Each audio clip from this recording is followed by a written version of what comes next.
Estimados estudiosos, sean todos bienvenidos a nuestra sesión sincrónica correspondiente al módulo número 2 de nuestro curso Estructura Organizacional. El día de hoy, como lo teníamos presupuestado dentro de nuestro plan de formación y cronograma de actividades del curso, estaríamos desarrollando nuestra sesión sincrónica correspondiente a este módulo número 2 del aula. Como ustedes ya lo conocen, durante el desarrollo de la sesión yo voy a compartir una presentación que tengo preparada para el día de hoy.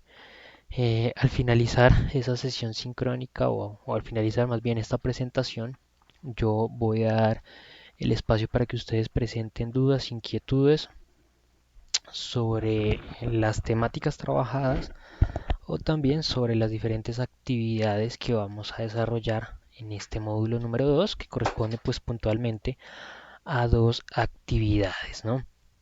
Recuerden, el tiempo de desarrollo de las actividades está estipulado, está mencionado dentro del plan de formación y cronograma de actividades del curso, cronograma que espero pues ustedes ya hayan venido consultando dentro del aula, que ya tengan conocimiento pleno sobre las diferentes actividades que se van a desarrollar. Este módulo número 2 se denomina diseño organizacional y modelos estructurales. Recuerden que quien les habla es su docente John Jairo Arias Gómez, docente que los está acompañando en el desarrollo de esta asignatura. Este módulo número 2 introduce a los estudiosos a los conceptos de diseño organizacional y modelos estructurales. La sesión en sincrónica anterior hablamos un poco sobre esas diferentes teorías que han dado forma a las estructuras organizacionales que conocemos hoy en día, ¿no? Estructuras funcionales, matriciales, divisionales y horizontales, que pues recordábamos la sesión sincrónica anterior que no significa que una sea mejor que otra, sino que tienen características cada una de ellas independientes, particulares, que da forma de cierta manera a las organizaciones que vemos y conocemos hoy en día. Bien, en esta sesión sincrónica, la agenda a desarrollar el día de hoy, en primer lugar, voy a hacer una introducción al módulo, voy a hablar de lo que es el diseño organizacional, cómo también a partir de esas teorías administrativas se ha venido dando forma a esos principios de diseño organizacional y hablaremos de los modelos estructurales dentro de los cuales vamos a encontrar el modelo autocrático de custodia, de apoyo y el modelo también colegial.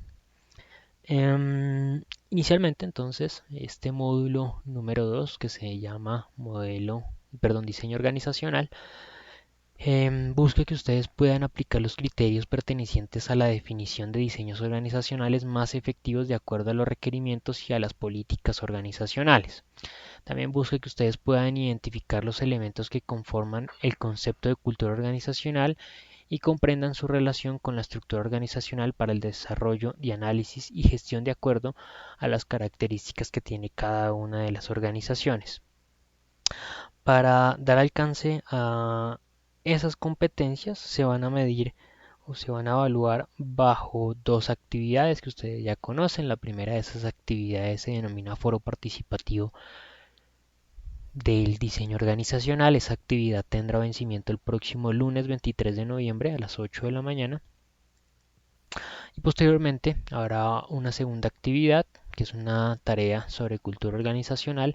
Esa actividad tendrá vencimiento el día lunes 30 de noviembre, también sobre las 8 de la mañana, para con esto dar cierre al primer 60% del curso, donde simplemente nos quedaría por desarrollar las últimas actividades del aula, que son la actividad 5 y actividad 6. Esa actividad 5 tendrá vencimiento el día 7 de diciembre, de igual forma a las 8 de la mañana, y yo tengo que asegurar en ese lapso de tiempo desde el 7 hasta el 11 que ustedes ya cuenten con las notas de esa actividad. Es importante que ustedes hasta esa fecha ya hayan realizado su participación adecuada dentro del curso, porque después del 11 ya simplemente quedará la evaluación acumulativa del curso, donde pues la universidad busca es que ustedes realicen la presentación de esa evaluación final y ya automáticamente la plataforma pueda cerrar este curso y se haga el descargue de las notas. Yo los acompaño en el desarrollo activo de este curso hasta el día viernes 11 de diciembre. Después de esa fecha pues ya no tengo la posibilidad de apoyarlos en el desarrollo del curso, entonces por eso es importante que ustedes cumplan con el desarrollo de las actividades que están programadas dentro del aula. Bien, entonces en primer lugar vamos a hablar del concepto de diseño organizacional. El diseño organizacional se trata de un ejercicio que se desarrolla por parte de la directiva de la organización, de los gerentes, para la toma de decisiones de cara a organizar el trabajo, organizar el trabajo empresarial en pro de dar alcance a los objetivos estratégicos que se ha planteado la empresa. Esto quiere decir establecer un diseño de actividades, un flujo de trabajo que permita a partir de las diferentes áreas de trabajo, a partir de los diferentes grupos funcionales, dar alcance a esos resultados parciales que se han establecido para cada apartado de la organización. Estos agrupamientos de trabajo giran en torno al funcionamiento de cada empresa. Gira en torno a la responsabilidad que tiene cada grupo de trabajo. Comúnmente, como lo veíamos en la sesión sincrónica anterior, buscamos realizar esa agrupación dependiendo de una funcionalidad, ¿no? Dependiendo de la funcionalidad que tiene cada miembro, cada individuo dentro de la empresa, y a partir de esa funcionalidad pues establecer cuáles serán entonces esas actividades que se van a desarrollar puntualmente por ese equipo de trabajo, y también pues definir de cierta manera cuáles serán esas responsabilidades que tenga ese equipo de trabajo dependiendo de ese resultado que se busca que alcance con la ejecución de sus funciones. Las cuatro piedras angulares entonces del diseño organizacional es la división del trabajo, la departamentalización, la jerarquía y la coordinación. Con esto se podrá establecer entonces cuáles son los elementos que nos van a permitir a nosotros establecer esa estructura de la organización y establecer ese diseño de trabajo interno que va a desarrollar mi compañía. La división del trabajo, porque pues establecemos los lineamientos, las funciones puntuales que debe obedecer cada uno de los trabajadores. La departamentalización, porque podremos establecer por medio de departamentos, áreas de trabajo, de manera global cuáles van a ser esos trabajos, esas funciones, esas actividades que van a desarrollar, no solamente en un individuo, sino un grupo de individuos en pro de alcanzar más fácilmente esos resultados que se buscan alcanzar. La jerarquía, porque de cierta manera vamos a buscar que por cada uno de esos grupos de trabajo, de esos departamentos, exista un responsable que obedezca a hacer lo necesario para dar alcance a esos resultados. Él será el directamente responsable de esos resultados que pueda llegar a alcanzar ese grupo de trabajo, y la coordinación para evaluar que efectivamente esos diferentes grupos van a trabajar de manera articulada y funcional para dar alcance al objetivo central que tiene la organización. El diseño organizacional está relacionado con los conceptos de dimensiones primarias de una estructura organizativa, con las variables básicas del diseño organizacional y con los principios de la organización, del diseño de la organización. Estos principios, de cierta manera, son los que dan forma a esa división del trabajo y a esa estructuración de la forma de trabajar. Obviamente, estos principios de la estructura organizacional son principios que han ido evolucionando de igual manera que han venido evolucionando las teorías administrativas, las teorías de estructura organizacional, los diferentes lineamientos desde la perspectiva administrativa que han permitido evolucionar a las organizaciones y que han evolucionado a partir también de cómo han evolucionado las organizaciones. En ese sentido, las dimensiones primarias las podemos encontrar como la especialización, que ya es un elemento clásico que lo hemos visto por allí desde que yo mencioné a autores como Taylor, Fayol, Weber, Adam Smith, donde se establecía que la especialización de los trabajadores tenía una repercusión directa en la productividad que él mismo podía llegar a alcanzar, y cómo ese aumento de productividad individual también significaba un aumento de productividad a gran escala si se efectuaba ese mismo ejercicio dentro de los diferentes apartados de la organización. Es decir, si dividíamos el trabajo en individuos, en tareas puntuales, sencillas, determinadas, que hacían un aumento significativo de la eficiencia y la productividad para la empresa. Es el primero de las dimensiones primarias de la estructura organizativa, un elemento clásico y un pilar, diría yo, de la administración en ese ejercicio de optimización de resultados organizacionales. Encontramos una segunda dimensión que es la estandarización. La estandarización es la normalización de los procedimientos que se aplican a todas las tareas que se repiten con cierta regularidad. Y este es un concepto que nosotros comúnmente lo vemos, lo entendemos dentro de esos ejercicios de mejoramiento continuo que nosotros vemos dentro de las empresas, ¿no? Comúnmente nosotros escuchamos hablar de la estandarización de procesos. Y eso se trata de definir cuál es el procedimiento o definir puntualmente cuál es ese paso a paso que se debe realizar en ese proceso en particular, en esa tarea en particular, para poder conseguir de manera mucho más óptima los resultados que se buscan alcanzar. Definir cuál es el paso a paso, cuánto material se va a utilizar, cuál es el resultado que se va a conseguir. Puntualmente determinar cuál es el camino a llevar para conseguir el resultado. Y por último, vamos a encontrar como tercera dimensión la formalización, que es el procedimiento de establecer las reglas, normas e instrucciones para la realización de tareas.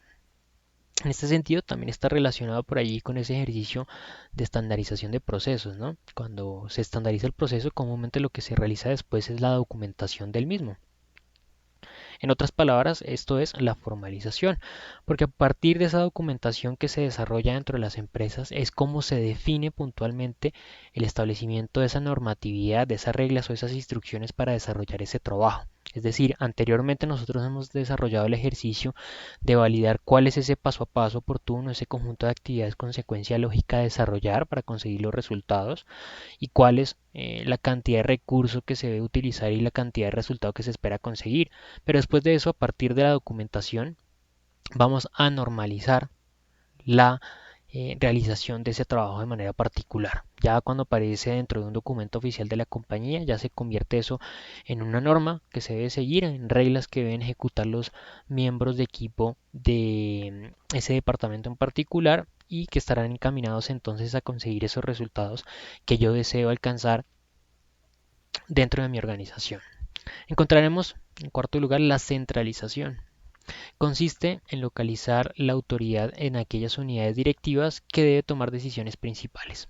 La centralización en este caso de poder, ¿no? Debemos identificar dentro de ese grupo, dentro de ese equipo, cuál de esos individuos o actores se encuentra mayormente capacitado para realizar, para desarrollar ese ejercicio de toma de decisiones. ¿Cuál de ellos se encuentra en mayor capacidad para ejecutar actividades, para desarrollar acciones, para implementar estrategias? En ese sentido, allí se centralizará o se designará a este individuo como el encargado de tomar decisiones importantes para la empresa, o por lo menos para ese equipo de trabajo.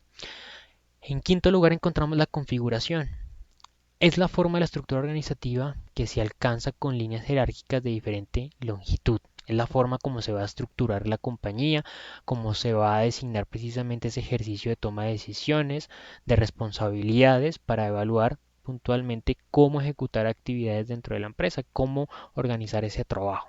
Y eso depende también obviamente de la relación que tengan unas áreas con otras y de la responsabilidad que tenga también unas áreas sobre otras en pro de o teniendo como referente ese resultado final de la empresa, ¿no? En sexto lugar encontramos el tradicionalismo. Engloba al conjunto de valores que al ser asumidos por los miembros de la organización normalizan su comportamiento al desempeñar las tareas. El tradicionalismo, en este caso, es ese conjunto de valores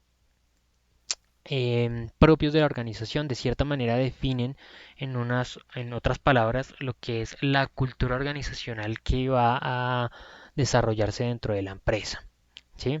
Recordemos que la cultura organizacional es un elemento inherente a la organización, de cierta manera define el normal comportamiento que tiene un individuo dentro de la empresa y puede llegar a repercutir o a determinar los resultados que alcance una organización dependiendo también de ese compromiso que pueda llegar a representar un individuo en sus actividades cotidianas.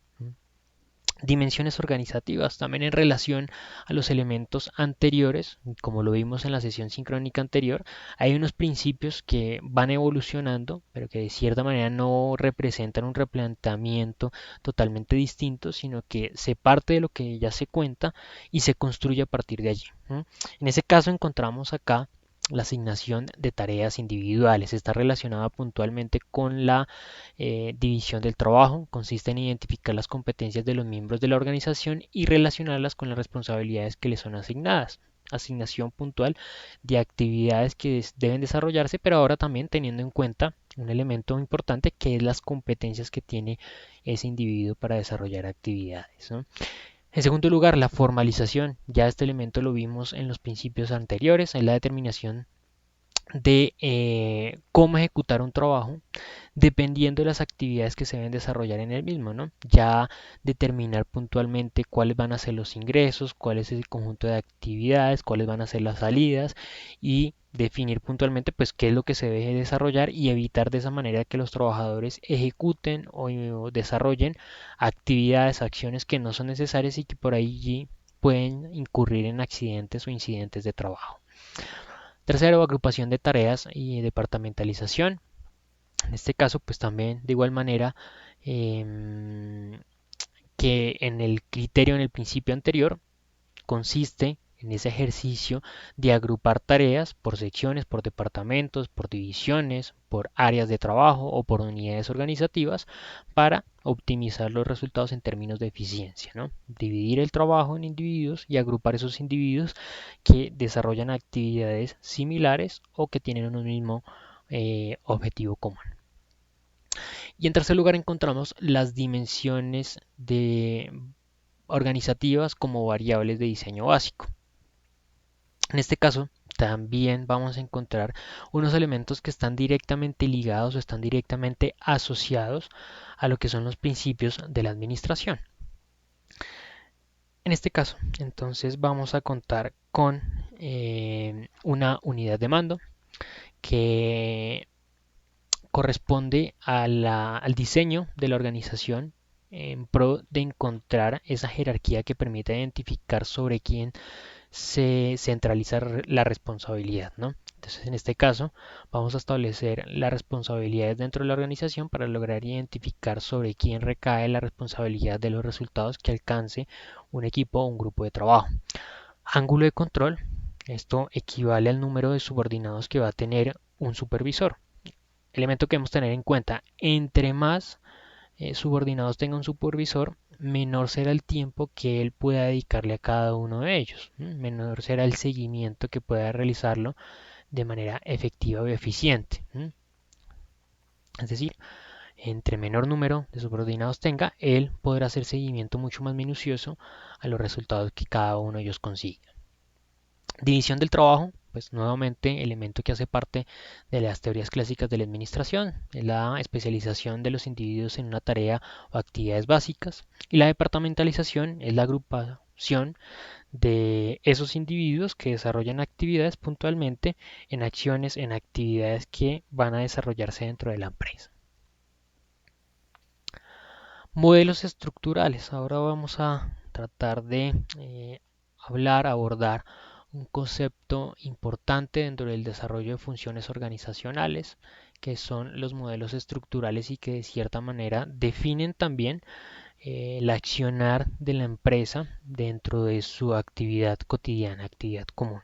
Los modelos estructurales los podemos clasificar en cuatro categorías importantes: el modelo autocrático, el modelo de custodia, el modelo de apoyo y el modelo colegial, cada uno de ellos con unas características puntuales, unas características que definen puntualmente la acción que pueda llegar a tener los individuos dentro de la empresa.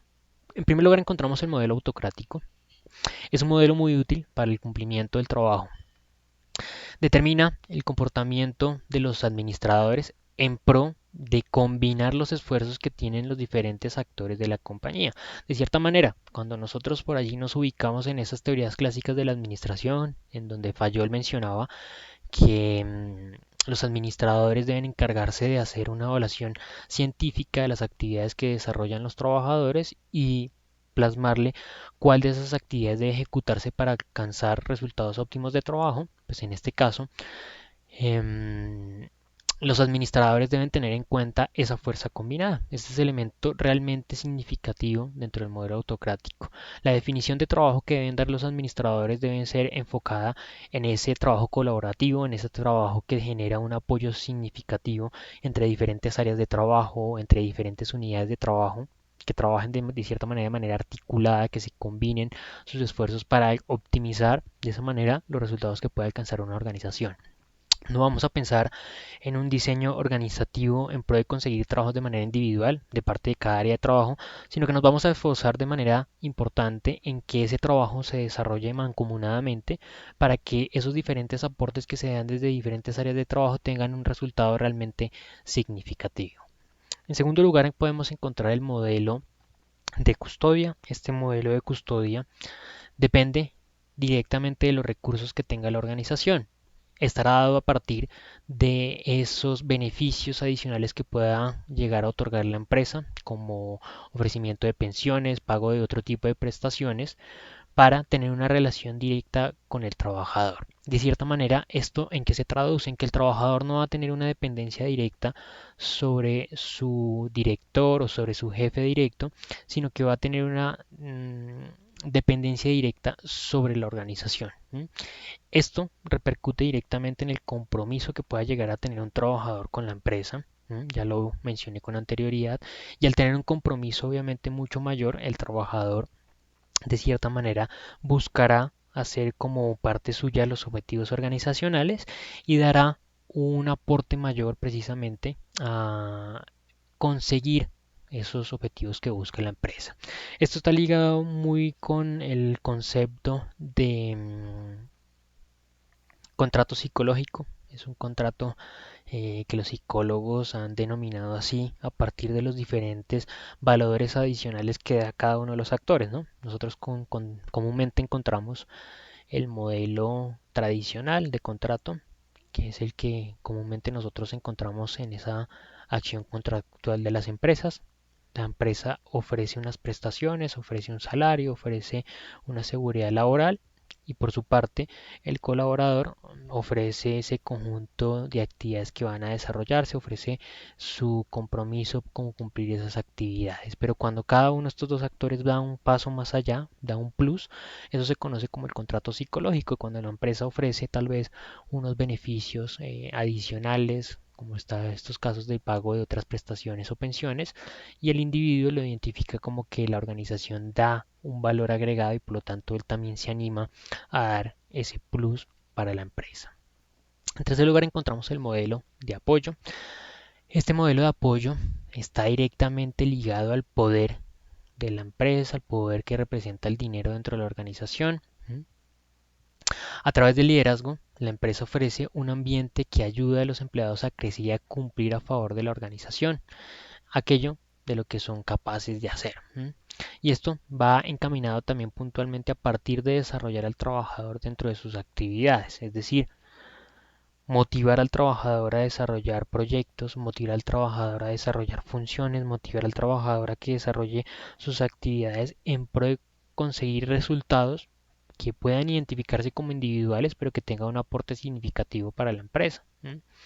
Y esto podemos mencionar claramente, por ejemplo, el caso Google, ¿no? Google da un espacio a sus trabajadores para que trabajen en proyectos individuales, para que trabajen en proyectos que puntualmente ellos los motiven a desarrollar, más allá de desarrollar sus funciones para las cuales cotidianamente están enfocados, ¿no? Y esto motiva a los trabajadores a desarrollar actividades como un proyecto propio que puede llegar a repercutir, puede llegar a representar resultados realmente importantes o significativos para la empresa. Así fue como en Google nació, por ejemplo, Gmail. Surgió como un proyecto individual de un trabajador para tener una comunicación interna entre los trabajadores de la empresa y fue un proyecto que fue creciendo hasta lo que hoy en día conocemos como el gran proveedor y base de correo electrónico. Por último encontramos el modelo colegial. Y este modelo colegial tiene una incidencia directa sobre la alta dirección de la compañía y es la manera como ellos comunican la información, cómo integran al colaborador dentro de la empresa. Este modelo colegial depende de la parte de dirección de la empresa y da una sensación de compañerismo con los empleados. De cierta manera, acá este ejercicio lo que busca es un efectivo manejo de comunicación estratégica para la empresa. La empresa traduce la información, en primer lugar, ofrece la información, está constantemente informando al trabajador. El trabajador tiene una percepción entonces importante, considera que para la empresa él es un elemento sustancial, realmente significativo y que está interesada la empresa en que él constantemente esté informado sobre su accionar. Y además de esto, pues el idioma mediante el cual informa esos datos, ¿no? Una cosa es decirle al empleado, trabajador, decirle empleado, ¿m? Y otra cosa es traducir eso como colaborador, ¿no? Como compañero, como otro tipo de conceptos que haga sentir al trabajador como un compañero, no como un empleado, como un subordinado, sino como un colaborador importante para la empresa. Eso también repercute obviamente en la sensación del trabajador y en el compromiso que tenga el trabajador para con la compañía. Lo último que quiero abordar en esta sesión sincrónica para dar cierre a la misma es sobre el ciclo de vida de las organizaciones. Ustedes dentro de este curso van a tener que desarrollar una actividad. Esa actividad está relacionada precisamente con las etapas del ciclo de vida en las organizaciones. Muchas solamente presentan cuatro etapas que son las conocidas. La introducción, el crecimiento, madurez y declive son las etapas clásicas de los productos, pero nosotros debemos tener en cuenta que para el desarrollo de una organización existen más etapas, porque existen desde etapas previas hasta etapas de renacimiento o de reorganización de la empresa. Una organización no nace cuando se introduce dentro del mercado. Hay una fase previa, una fase de estudio de mercados, de estudio de actividades, de estudio de funciones, de estructuración, de planeación, de investigación. Hay actividades previas que están encaminadas a el manejo y definición de todos los documentos necesarios para que la empresa pueda desarrollar sus funciones. Estas actividades organizacionales no nacen de la noche a la mañana. Y de igual manera, esas son las etapas previas. En esta pantalla ustedes pueden ver las diferentes etapas que se mencionan dentro del texto guía del curso. Pero habrán otras etapas también muy importantes, fases por ejemplo de redefinición de la empresa. Cuando la empresa ya ha alcanzado por ahí ese tope, esa fase plena de organización estable y empieza a decaer y su producto cada vez tiene menor impacto dentro del mercado, pues organizaciones puntualmente no mueren ahí, ¿no? No mueren con un producto, sino que tal vez reinventan ese producto, cambian de objetivo central, cambian de acciones, buscan rediseñarse. Organizaciones grandes a nivel mundial que han tenido un impacto significativo puntual con un producto, pues han terminado rediseñándose, ¿no? Por ejemplo, Coca-Cola. Cualquiera diría que, bueno, el momento del declive de Coca-Cola ahí termina, ¿no? La organización ha creado subproductos, ha creado, por ejemplo, la Coca-Cola Cero, Coca-Cola Light, con el objetivo de alcanzar una mejor imagen ante pues iniciativas de consumidores de bebidas un poco más saludables. Han ingresado al consumo y venta de bebidas no carbonatadas. Por ejemplo, también al embotellamiento de bebidas de agua, jugos naturales, leche inclusive también. Entonces, es un ejercicio también que se va a incluir ahí, ese rediseño organizacional para a futuro desarrollar mejores actividades que permitan a la organización permanecer competitiva en el mercado, más allá de que ya no ofrezca los productos tradicionales bajo los cuales fue concebida. Bien, mis estimados estudiosos, les agradezco a todos por su atención. Les recuerdo quienes posteriormente vean esta sesión sincrónica, si tienen alguna duda, alguna inquietud de manera particular, recuerden que me pueden escribir por medio del correo electrónico de la plataforma. Yo estaré allí atento a responder todas las inquietudes, dudas que tengan sobre el desarrollo de nuestro curso. Muchas gracias por la atención y nos encontramos en la siguiente oportunidad. Hasta pronto.